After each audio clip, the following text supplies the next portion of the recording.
ರಾಜ್ಯದ ಇಂದಿನ ಮುಖ್ಯಮಂತ್ರಿ ಅಂದು ಪ್ರತಿಪಕ್ಷ ನಾಯಕರು ಏನೆಲ್ಲ ನನ್ನ ಬಗ್ಗೆ ಇಲ್ಲ ಸಲ್ಲದ ಸುಳ್ಳು ಆರೋಪಗಳನ್ನು ಮಾಡಿ ನನ್ನ ಜೈಲಿಗೆ ಹಾಕಿ 14 ವರ್ಷ ನನ್ನ ಹುಟ್ಟೂರಿಂದ ದೂರ ಮಾಡಿದ್ರು.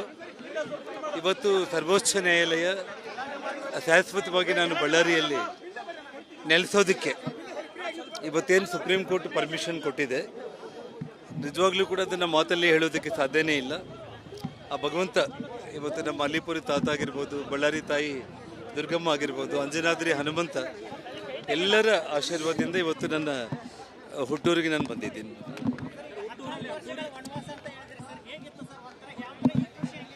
ನೋಡಿ, ಒಂದು ಮಾತು, ತಾವೆಲ್ಲರೂ ಕೂಡ ಭಾಳಷ್ಟು ಮಾಧ್ಯಮ ಸ್ನೇಹಿತರು, ಹಳೆ ಸ್ನೇಹಿತರು ಪರಿಚಯ ಇದ್ದಾರೆ. ಇಲ್ಲಿ ಭಾಳಷ್ಟು ಮಂದಿ ಹೊಸಬ್ರು ಇದ್ದೀರಿ. ಎಲ್ಲ ನಾವು ಇಡೀ ಜಗತ್ತೇ ನಾವು ಸುತ್ತಿ ಬಂದರೂ ಕೂಡ ನಮ್ಮೂರಲ್ಲಿ ಒಂದು ಸಣ್ಣ ಗುಡಿಸಲೆಯಲ್ಲಿ ನೆಲದ ಮೇಲೆ ಮಲ್ಕೊಂಡ್ರೂ ಕೂಡ ಅದು ನಮಗೆ ಸ್ವರ್ಗಕ್ಕೆ ಸಮಾನ. ಹಾಗಾಗಿ ಹುಟ್ಟಿ ಬೆಳೆದಿರುವಂಥ ಈ ಊರಲ್ಲಿ ಒಂದು ಕ್ಷಣ ಕೂಡ ಬಳ್ಳಾರಿ ಬಿಟ್ಟು ಬದುಕಲಿಕ್ಕೆ ಆಗ್ತಾ ಇದ್ದಿಲ್ಲ. ಹಿಂದೆ ಕೂಡ ಹೇಳಿದೆ, ನಾನು ಹೆಲಿಕಾಪ್ಟರ್ನ ನಾನು ಉಪಯೋಗಿಸಿದ್ದು ಬೆಂಗಳೂರಿಗೆ ಬಳ್ಳಾರಿಗೆ ಆ ಕಾಲದಲ್ಲಿ 6-7 ಗಂಟೆ ಪ್ರಯಾಣ ಆಗ್ತಾ ಇತ್ತು. ಕೇವಲ 2 ತಾಸಲ್ಲಿ ನಾನು ಹೋಗಿ ಬರೋದ್ರಿಂದ ಸುಮಾರು 10 ಗಂಟೆಗಳ ಕಾಲ ನನ್ನ ಬಳ್ಳಾರಿ ಜನರ ಜೊತೆ, ನನ್ನ ಕಾರ್ಯಕರ್ತರ ಜೊತೆ ನನ್ನ ಕಾಲ ಕಳಿಬಹುದು ಅನ್ನುವಂಥ ಒಂದು ವಿಚಾರಕ್ಕೆ ಒಂದು 20 ಕೋಟಿ ಬೆಲೆ ಮಾಡುವ ಒಂದು ಹೆಲಿಕಾಪ್ಟರ್ನ ಸುಮಾರು, ಅಂದರೆ ಅದನ್ನು ತುಂಬ ಒಂದು ಖಳನಾಯಕ ರೀತಿಯಲ್ಲಿ ಇಡೀ ರಾಜ್ಯದಲ್ಲಿ ಅಂದಿನ ಪ್ರತಿಪಕ್ಷ ನಾಯಕರು ಬೆಂಬಿಸಿ ಅವರೆಲ್ಲ ಏನು ಮಾಡಿದ್ದಾರೆ ಇವತ್ತು ತಮ್ಮ ಕಣ್ಣಾರ ತಾವೇ ನೋಡ್ತಾ ಇದ್ದೀರಿ. ಆ ಕರ್ಮ ಅನ್ನೋದು ಯಾರನ್ನ ಬಿಡಲ್ಲ ಅಂತ ನಾನು ಹೇಳಿದೆ. ಇವತ್ತು ನನ್ನೂರಿಗೆ ನಾನು ಬಂದಿದ್ದೇನೆ. ಅವ್ರ ಊರನ್ನ ಅವ್ರು ಬಿಡೋ ಸಮಯ ಭಾಳ ಹತ್ತಿರಕ್ಕೆ ಬಂದಿದೆ ಅಷ್ಟೇ.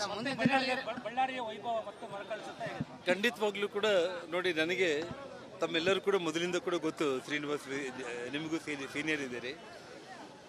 ಕರ್ನಾಟಕದಲ್ಲಿ ಬೆಂಗಳೂರು ಮಹಾನಗರ ನಂತರ ಅತಿ ದೊಡ್ಡ ಮಹಾನಗರ ಆಗೋದಕ್ಕೆ ಭೌಗೋಳಿಕವಾಗಿ ಕೇವಲ ಬಳ್ಳಾರಿಗೆ ಮಾತ್ರ ಇಡೀ ಕರ್ನಾಟಕದಲ್ಲಿ ಅವಕಾಶ ಇರುವಂಥದ್ದು. ನಾನು ಹೇಳಿದೆ, ಮೈಸೂರಿಗೆ ತಂದೆಯಾಗಿರುವಂಥ ಇತಿಮಿತಿಗಳಿದೆ. ಫಾರೆಸ್ಟ್ ಆಗಿರ್ಬೋದು, ನದಿಗಳಾಗಿರ್ಬೋದು, ಬೆಳಗಾವಿಗೆ ಕೆಲವೊಂದು ಸಮಸ್ಯೆಗಳಿರ್ಬೋದು, ಅಥವಾ ಈ ರೀತಿ ನಾವು ತಗೊಂಡಾಗ ನಮ್ಮ ಬಳ್ಳಾರಿಗೆ ಸುತ್ತಮುತ್ತಲ ಎಲ್ಲ ರೀತಿಯಲ್ಲಿ ತಗೊಂಡ್ರೂ ಕೂಡ ಭೌಗೋಳಿಕವಾಗಿ ಒಂದು ದೊಡ್ಡ ಮಹಾನಗರ ಆಗೋದಕ್ಕೆ ಇಲ್ಲಿನ ಸಂಪತ್ತು, ಇಲ್ಲಿನ ಖನಿಜ ಸಂಪತ್ತು, ಇಂಡಸ್ಟ್ರೀಸು.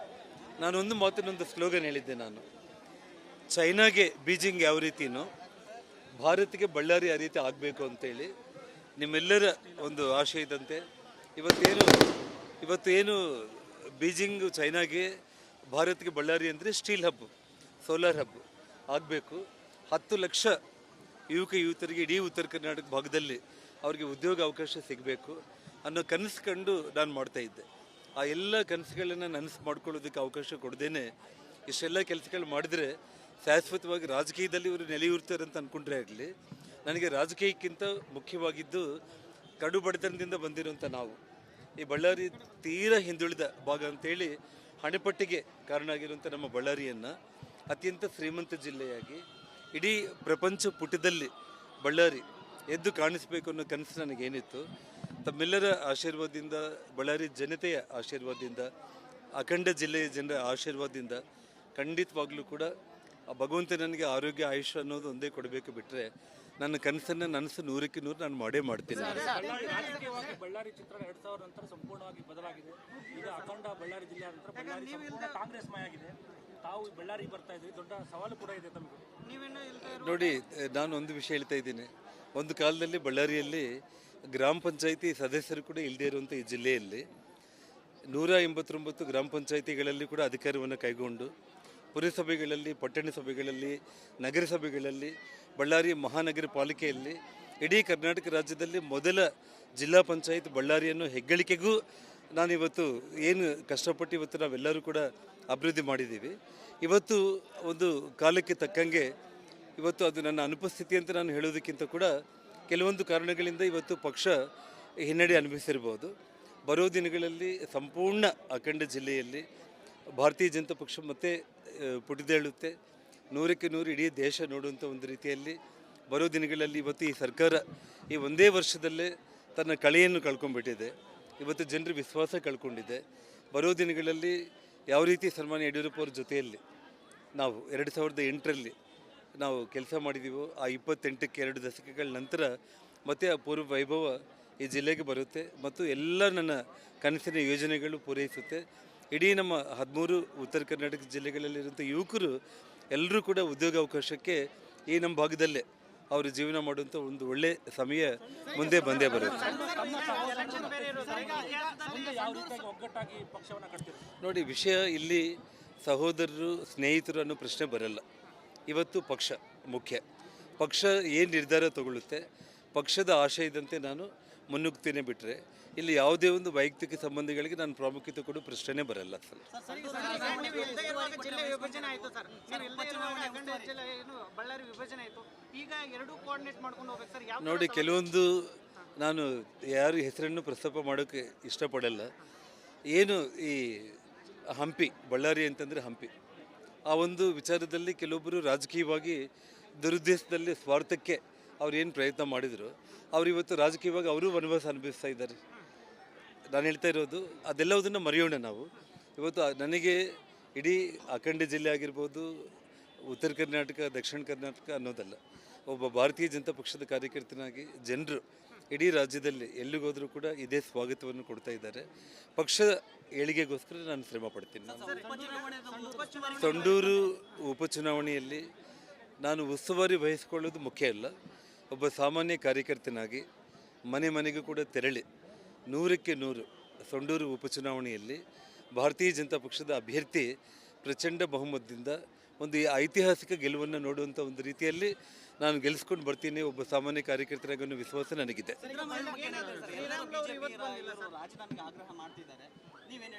ನೋಡಿ, ನಾನು ಈ ಒಂದು ಶುಭ ಸಂದರ್ಭದಲ್ಲಿ ಅವ್ರ ಬಗ್ಗೆ ತುಂಬ ಕೆಲವೊಂದು ಮಾತುಗಳನ್ನ ಮಾತಾಡೋಕೆ, ಯಾಕೆಂದರೆ ಅವರು ಭಾಷೆ ಎಲ್ಲೂ ಕೂಡ ಯಾವ ರೀತಿ ಮಾತಾಡ್ತಾರೆ ಅನ್ನೋದು ನಿಮಗೆ ಗೊತ್ತು. ಆದರೆ ಇವತ್ತು ನವರಾತ್ರಿ ಮೊದಲನೇ ದಿನ. ಇವತ್ತು ಯಾವ ರೀತಿ ಆ ಶ್ರೀರಾಮಚಂದ್ರ 14 ವರ್ಷಗಳ ವನವಾಸ ನಂತರ ರಾವಣ ಸಂಹಾರ ಮಾಡಿ ಈ ನವರಾತ್ರಿ ಸಂದರ್ಭದಲ್ಲೇ ವಿಜಯದಶಮಿಗೆ ಅಯೋಧ್ಯೆಗೆ ಹೆಜ್ಜೆ ಇಟ್ಟರು, ಅದೇ ಒಂದು ರೀತಿಯಲ್ಲಿ ಆ ತಾಯಿ ಬಳ್ಳಾರಿ ದುರ್ಗಮ್ಮ ಮತ್ತು ಆ ಗಂಗಾವತಿಯಲ್ಲೂ ಕೂಡ ತಾಯಿ ದುರ್ಗಮ್ಮ, ದುರ್ಗಾ ಪರಮೇಶ್ವರಿ, ಆ ಹನುಮಂತ ರಾಮಲಕ್ಷ್ಮಣರನ್ನ ಯಾವ ರೀತಿ ಹೆಗಲ ಮೇಲೆ ತಗೊಂಡು ರಾವಣಾಸುರ ಸಂಹಾರ ಆದಮೇಲೆ ಅಯೋಧ್ಯೆಗೆ ಬಿಟ್ಟರು, ಆ ಗಂಗಾವತಿ ಶಾಸಕನಾಗಿ ಅವ್ರ ಪಾದ ಇಟ್ಕೊಂಡು ನಾನು ಬೇಡ್ಕೊಂಡಿದ್ದೆ ಅವತ್ತು ಒಂದೇ ಒಂದು, ನನಗೆ ರಾಜಕೀಯ ಪುನರ್ಜನ್ಮ ಕೊಡು ಭಗವಂತ. ನಾನು ಸಾರ್ವಜನಿಕರಲ್ಲಿ ಲೋಕ ಕಲ್ಯಾಣಕ್ಕೋಸ್ಕರನೇ ನಾನು ಬದುಕ್ತೇನೆ. ನಾನು ನಿರ್ಗತಿಕರಿಗೆ, ನಿಸ್ಸಹಾಯಕರಿಗೋಸ್ಕರ ನಾನು ಬದುಕ್ತೀನಿ. ನಾನು ಸಮಾಜದ ಏಳಿಗೆಗೋಸ್ಕರ ಬದುಕ್ತೇನೆ.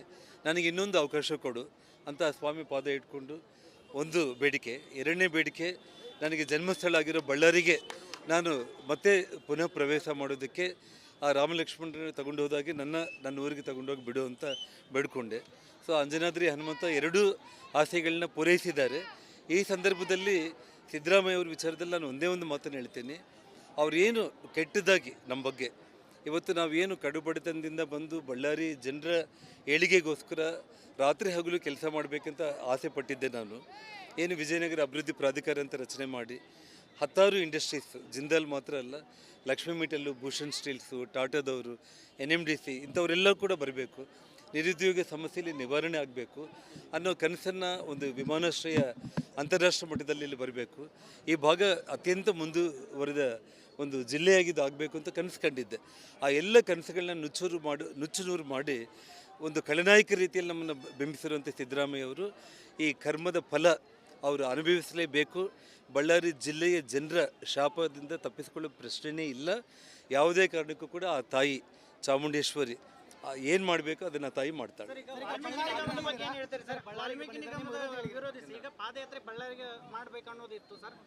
ನೋಡಿ, ನಾನು ಒಂದೇ ಒಂದು ವಿಷಯ ಹೇಳ್ತೇನೆ. ವಾಲ್ಮೀಕಿ ನಿಗಮದ ಹಗರಣ ಆದಾಗ ಅದರಲ್ಲಿ ನಾಗೇಂದ್ರ ಅವರೇ ಖಳನಾಯಕರಾಗಿ ಬಿಂಬಿಸಿದ್ದಾರೆ. ಆದರೆ ನಾಗೇಂದ್ರ ಅವ್ರ ಹಿಂದೆ ಎಂಟೈರ್ ಕಾಂಗ್ರೆಸ್ ಪಕ್ಷ ಇವತ್ತು 182 ಕೋಟಿ ಅವರು ಅವ್ಯವಹಾರ ಮಾಡಬೇಕು ಅಂತಂದರೆ ಒಬ್ಬ ನಾಗೇಂದ್ರ ಮಾಡಲಿಕ್ಕೆ ಸಾಧ್ಯ ಇಲ್ಲ. ಹಾಗಾಗಿ ಇವತ್ತು ಕಾಂಗ್ರೆಸ್ ಪಕ್ಷ ಆ ಹಣವನ್ನು ತೆಲಂಗಾಣ, ಬಳ್ಳಾರಿ ಮತ್ತು ಗೋವಾಗೆ ದುರುಪಯೋಗ ಮಾಡಿಕೊಂಡಿದೆ. ಈಗಾಗಲೇ ಇಡೀ ಚಾರ್ಜ್ ಶೀಟ್ ಎಲ್ಲ ಹಾಕಿದ್ದಾರೆ. ತುಕಾರಾಮ್ ಅವರು ಡಿಸ್ಕ್ವಾಲಿಫೈ ಆಗೋದು 100ಕ್ಕೆ 100 ಖಂಡಿತ. ಹಾಗಾಗಿ ಯಾವುದೇ ಕಾರಣಕ್ಕೂ ಕೂಡ ಇಲ್ಲಿ ನಾಗೇಂದ್ರ ಅವರ ವಾಲ್ಮೀಕಿ ಹಗರಣದಲ್ಲಿ ಸದನದಲ್ಲಿ ನಾವು 182 ಕೋಟಿ ಅಂದರೆ ಇಲ್ಲೇ ಇಲ್ಲ, ಬರೀ 80 ಕೋಟಿ ಹಗರಣ ಆಗಿದೆ ಅಂತ ಮುಖ್ಯಮಂತ್ರಿ ಅಲ್ಲೇ ಒಪ್ಕೊಂಡ್ರು. 14 ಸೈಟ್ ವಿಚಾರ ಬಂದಾಗ ನಾವು ಯಾವ ತಪ್ಪು ಮಾಡಿಲ್ಲ ಅಂತಂದರು. ಎರಡನೇದಾಗ 62 ಕೋಟಿ ಹಣ ವಾಪಸ್ ಕೊಡ್ರಿ ಅಂತ ಕೇಳ್ತಾರೆ. ಇವತ್ತು ಸೈಟ್ ಶ್ರೀಮತಿಯಿಂದ ವಾಪಸ್ ಕೊಡ್ತೀವಿ ಅಂತ ಹೇಳ್ತಾರೆ. ಅಂದರೆ ಇವತ್ತು ನಮ್ಮ ವಿಚಾರದಲ್ಲಿ ಬಳ್ಳಾರಿಗೆ ಬಂದಾಗ ಇವರು ದುರಹಂಕಾರಿಗಳು, ಖಳನಾಯಕರು, ಇವರು ಲೂಟಿ ಹೊಡೆದಿದ್ದಾರೆ, ಲಕ್ಷ ಕೋಟಿ ಅಂತ ಹೇಳಿದರು. ನಾನಿವತ್ತು ತಾತನ ಮಠದಲ್ಲಿ ಇಲ್ಲೇ ನಾನು ನಿಂತ್ಕೊಂಡು ನಿಮ್ಮ ಮುಂದೆ ಹೇಳ್ತಾ ಇದ್ದೀನಿ. ನಾನು ಯಾವುದೇ ಒಂದು ರೂಪಾಯಿ ನಾನು ಅವ್ಯವಹಾರ ಮಾಡಿದರೂ ಕೂಡ ಇವತ್ತು ಆ ಭಗವಂತನೇ ನನಗೆ ಶಿಕ್ಷೆ ಕೊಡಬೇಕು. ಇವತ್ತು ಯಾವುದು ನಾವು ತಪ್ಪು ಮಾಡಿಲ್ಲ. ಇವತ್ತು ದೇವರೇ ಸಾಕ್ಷಿ, ನನ್ನ ಬಳ್ಳಾರಿ ಜಿಲ್ಲೆ ಜನತೆ ಸಾಕ್ಷಿ. ಇವತ್ತು ಅವ್ರು ಏನು ಸುಳ್ಳು ಆರೋಪಗಳು ಮಾಡಿ ನಮ್ಮನ್ನು ಈ ರೀತಿ ಮಾಡಿದ್ರಲ್ಲ, ಇವತ್ತು ಅವರೇ ಸಿಲುಗಾಕೊಂಡಿದ್ದಾರೆ. ಇದು ಕೇವಲ 62 ಕೋಟಿ ಅವ್ಯವಹಾರ ಅಲ್ಲ. ಅವ್ರ ಶ್ರೀಮತಿ 14 ಸೈಟ್ ವಾಪಸ್ ಕೊಟ್ಟಿದ್ದ ತಕ್ಷಣ ಇಲ್ಲಿಗೆ ಕತೆ ಮುಗೀತು ಅಂತೇಳಿ ಅವ್ರು ಭಾವಿಸಿದರೆ ಅದು ತಪ್ಪು. ಅವ್ರ ಇಡೀ ಬಂಧು ಬಳಗ, ಅವರ ಸ್ನೇಹಿತರ ಮಕ್ಕಳ ಮೇಲೆ, ಅವ್ರ ಇಡೀ ಗ್ರಾಮಸ್ಥರು, ಆ ಮೈಸೂರು ಭಾಗದಲ್ಲಿ ಅವ್ರ ಫಾಲೋಯರ್ಸು ಎಲ್ಲ ಬಿನಾಮಿಗಳ ಹೆಸರಲ್ಲಿ ಸುಮಾರು 5,000 ಕೋಟಿ ಬೆಲೆ ಮಾಡುವಂಥ ಮೈಸೂರು ಮಧ್ಯಭಾಗದ ಭೂಮಿಯನ್ನು ಅವರು ಕೊಳ್ಳೆ ಹೊಡೆದಿದ್ದಾರೆ. ಹಾಗಾಗಿ ಇದು ಸ್ಕ್ಯಾಮ್ 14 ಸೈಟಲ್ಲ, 62 ಕೋಟಿ ಅಲ್ಲ, ಇದು 5,000 ಕೋಟಿ ಸ್ಕ್ಯಾಮು. ಇವತ್ತು ಜನಾರ್ದನ್ ರೆಡ್ಡಿ ಮೇಲೆ ಅವರು ಆಪಾದನೆ ಮಾಡಿರೋದು ಅವರು ಪ್ರೂವ್ ಮಾಡಲಿಕ್ಕೆ ಅವರು UPA ಸರ್ಕಾರ ಇದ್ರೂ, ಅವರೇ ಈ ರಾಜ್ಯದ ಮುಖ್ಯಮಂತ್ರಿಯಾಗಿದ್ರೂ ಅವ್ರ ಕೈಲಿ ಆಗಲಿಲ್ಲ. ಆದರೆ ಇವತ್ತು ನಾನು ಹೇಳ್ತಾ ಇದ್ದೀನಿ, 5,000 ಕೋಟಿ ಸ್ಕ್ಯಾಮ್ ಸಿದ್ದರಾಮಯ್ಯವರು ಅವ್ರ ಕುಟುಂಬ ಮಾಡಿರುವಂಥದ್ದು. ತನಿಖೆ ಆದರೆ ಇಡೀ ಎಲ್ಲರೂ ಹೊರಗಡೆ ಬರ್ತಾರೆ. ಅವರೇ ಜನರೇ ಬಂದು ಈ ಸೈಟ್ ನಮ್ಮದಲ್ಲ, ಅವ್ರ ಕುಟುಂಬಕ್ಕೆ ಸಂಬಂಧಪಟ್ಟಿದ್ದು, ನಮ್ಮ ಹೆಸರು ಮೇಲೆ ಇಟ್ಟಿದ್ದಾರೆ ಸರ್ ಅಷ್ಟೇ ಅಂತೇಳಿ ಹೇಳಿಕೆಗಳು ಕೊಡುವಂಥ ದಿನ ಕೂಡ ಭಾಳ ಹತ್ತಿರದಲ್ಲಿದೆ. ಇದು 5,000 ಕೋಟಿ ಸ್ಕ್ಯಾಮ್ ಅನ್ನೋದು ನೀವು ನೆನಪಿಟ್ಕೊಳ್ಳಿ ತಾವು. ನೋಡಿ, ರಾಜೀನಾಮೆ ಆಗ್ರಹ ಮಾಡಿ ಎಲ್ರಿಗೂ ಸಾಕಾಗೋಗಿದೆ. ಇವತ್ತು ಜನಾರ್ದನ್ ರೆಡ್ಡಿ ರಾಜೀನಾಮೆ ಕೊಡಬೇಕು, ಯಡಿಯೂರಪ್ಪ ರಾಜೀನಾಮೆ ಕೊಡಬೇಕಂದಾಗ ಲಾಲ್ ಕೃಷ್ಣ ಅದ್ವಾನಿ ಅವರು ದೆಹಲಿಯಿಂದ ಒಂದೇ ಒಂದು ಫೋನ್ ಕಾಲ್ ಮಾಡಿ ಪಕ್ಷಕ್ಕೆ ಮುಜುಗರ ಆಗಬಾರ್ದು, ತಾವು ರಾಜೀನಾಮೆ ಕೊಡಿ ಅಂತಂದರೆ ಯಡಿಯೂರಪ್ಪ ಅವರು ಮತ್ತು ನಾನು ನಮ್ಮ ಶಾಸಕರ ಜೊತೆಯಲ್ಲಿ ಸೇರಿ ಸರ್ಕಾರನೇ ವಿಸರ್ಜನೆ ಮಾಡಿ ಗವರ್ನರ್ ಹತ್ರ ಹೋಗಿ ರಾಜೀನಾಮೆ ಪತ್ರ ನಾವು ಸಮರ್ಪಣೆ ಮಾಡಿದ್ದೀವಿ. ಆದರೆ ಸಿದ್ದರಾಮಯ್ಯ ಅವರು ಏನು ಮಾತಿದ್ರೆ ನಾಚಿಕೆ, ಮಾನ, ಮರ್ಯಾದೆ, ಲಜ್ಜೆಗೆಟ್ಟೆ ಅಂತಾರಲ್ಲ, ಅದೆಲ್ಲವುದನ್ನು ಮೀರಿದ ಅತ್ಯಂತ ನೀಚ ರಾಜಕಾರಣಿ ಇವತ್ತು ಸಿದ್ದರಾಮಯ್ಯ ಅವರು.